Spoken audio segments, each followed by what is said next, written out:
আসসালামু আলাইকুম। আমরা যেখানে কিছুদিন আগে শশার চারা রোপণ করেছিলাম, দুঃখজনকভাবে এখন সেখানে পোকামাকড়ের আক্রমণ শুরু হয়ে গেছে। তাই আজকের কাজ হলো পোকামাকড় দমন করার জন্য স্প্রে করা। প্রথমে আমি স্প্রে মেশিন নিয়ে নিয়েছি, তারপর পরিমাণ মতো পানি ভরে নিয়েছি মেশিনে। এরপর ১ প্যাকেট পোকা দমন ওষুধ দিয়ে ভালোভাবে মিশিয়ে নিচ্ছি। এই ওষুধটি বিশেষ করে শশা ও ধুন্দুল চারার পোকামাকড়ের জন্য কার্যকর। ভালোভাবে মিশিয়ে নেওয়ার পর এখন স্প্রে শুরু করব। প্রথমে আমি ধুন্দুলের চারাগুলোর উপরে স্প্রে করছি, তারপর ধাপে ধাপে প্রক্রিয়া শশার চারা স্প্রে করে নিচ্ছি।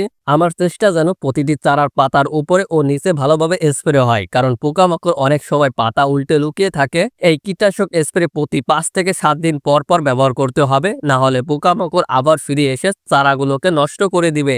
আজ জমিতে এসে দেখলাম শশার চারার বেড়ে প্রচন্ড ঘাস জমে গেছে। এই ঘাস না তুললে চারা সঠিকভাবে বেড়ে উঠবে না, তাই আলাদা একটা দিনে আমরা এসে ঘাস পরিষ্কারের কাজ করব ইনশাল্লাহ। পোকামাকড় দমন আর গাছের যত্ন দুটাই খুব জরুরি। একবার যদি পোকামাকড় চারা আক্রমণ করে তাহলে গ্রোথ থেমে যায়, ফলন কমে যায়। তো আজকের আপডেট ছিল এখানেই। দোয়া করবেন যেন আমাদের ফলন ভালো হয়। পরবর্তী ভিডিওতে আবার দেখা হবে ইনশাল্লাহ।